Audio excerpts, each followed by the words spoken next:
Je n'en pense rien de plus que ce que vous avez dit, ça va.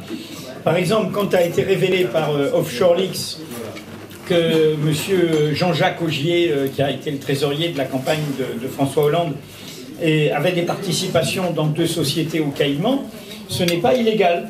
En effet, nous sommes au cœur, encore une fois, de la façon dont la dérégulation financière a mis l'optimisation fiscale, donc les paradis fiscaux, donc le fait de payer le moins d'impôts possible, au cœur de notre vie économique. Mais cela veut dire mettre l'argent supposé propre au cœur de relations avec l'argent noir. Dans le cas de M. Augier, si François Hollande, je ne croyais pas à tout ce qu'on dit dans les magazines sur mes éventuels liens avec François Hollande, il ne me demande pas conseil, parce que je fais allusion à des choses écrites dans l'Observateur cette semaine, qui ne m'a pas appelé pour écrire tout cela, qui ne m'a pas demandé si je confirmais ou non. Mais si François Hollande, donc ce qu'il n'aurait pas pu se faire, m'avait demandé conseil sur son trésorier, je lui ai dit, même si c'est un copain de la promotion Voltaire, il ne faut pas prendre M. Augier. Pourquoi? Parce que M. Augier a fait des affaires, et c'est son droit, en Chine, dans la librairie et dans la boucherie. 2 activités assez différentes, le livre et la viande. Mais il suffit de connaître la Chine un peu, d'avoir des amis sinologues, pour savoir que si on veut créer des entreprises en Chine, c'est-à-dire des entreprises qui sont en Chine, il faut un correspondant chinois, et qu'il faut évidemment un partenaire chinois, et qu'il faut évidemment composer avec la corruption du système. Et d'ailleurs, M. Augier l'a dit, c'est à la demande de mon associé chinois que j'ai créé, que j'ai dû participer à des filiales au Caïman. Donc, il faut en clair participer à un système qui est un système d'illégalisme foncier de la finance. Et M. Augier, c'est très logique qu'il se retrouve au Caïman. Voilà. Mais alors, vous, à Mediapart, est-ce que vous allez continuer à explorer cet univers en vous attachant à ce qui est illégal seulement, ou est-ce que vous allez dénoncer, et là c'est un autre angle d'attaque, non seulement ce qui est illégal, mais ce qui est amoral? Moi, je ne fais pas la morale, je crois à la vertu publique, vieille expression républicaine, mais comme une construction commune. Je ne crois pas à une sorte de morale abstraite qui nous tomberait d'en haut. Moi, je ne souhaite pas du tout. J'ai vu que dans Le Point, M. Finkielkraut, qui ne lit pas Mediapart et qui ne lit pas mes livres, sans aucun doute, me dit que je suis un nouveau Robespierre. Et je suis le nouveau Robespierre. Petite parenthèse, je ne suis pas sûr que sa vision de Robespierre soit historiquement juste.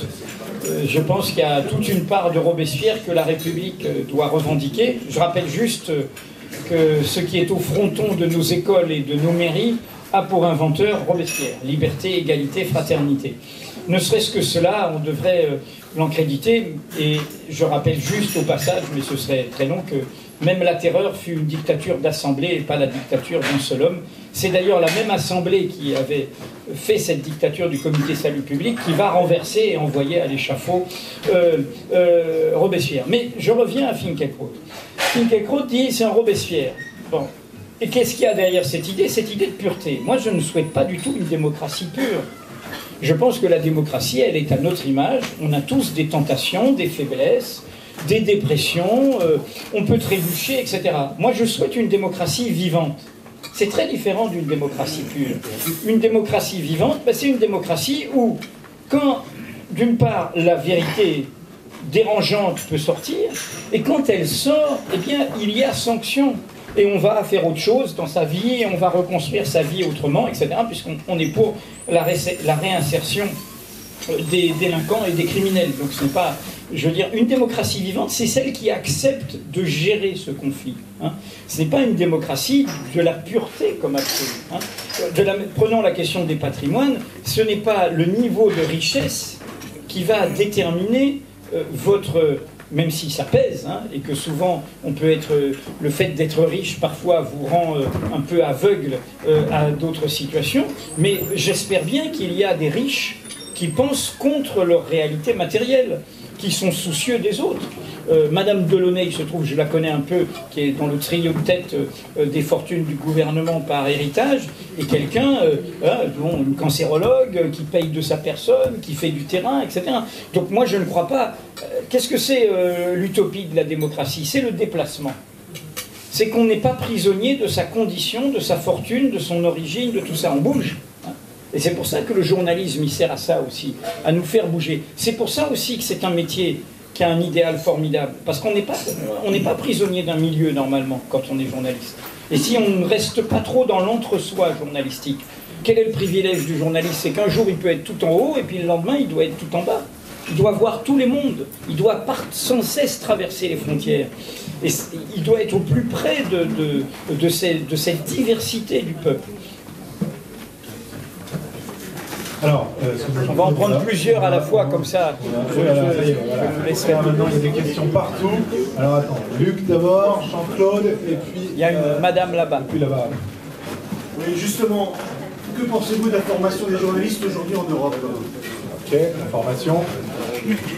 Jean-Claude, oui. Très court. Oui, très court. J'aimerais savoir ce que la conception du journalisme, et de la République et de la démocratie développée ici doit à la fois à Charles Péguy et à Daniel Ben Saïd. C'est une question codée. Oui. La liberté d'expression est quand même un facteur de la vitalité de la démocratie. Qu'en est-il lorsque ce sont les patrons qui décident de l'économie? Je vais répéter la question.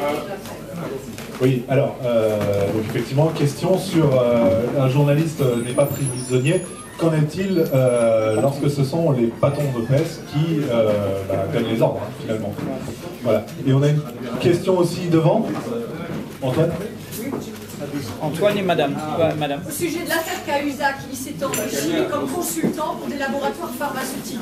Et nous n'avons pas évoqué ça aujourd'hui. Qu'est-ce qu'il y a comme travail, s'il y en a un, effectué par Mediapart sur ce point précis, puisqu'il est possible que des médicaments aient obtenu des autorisations grâce à des conseils avisés de M. Cahuzac et qu'on y ait encore des affaires Mediator.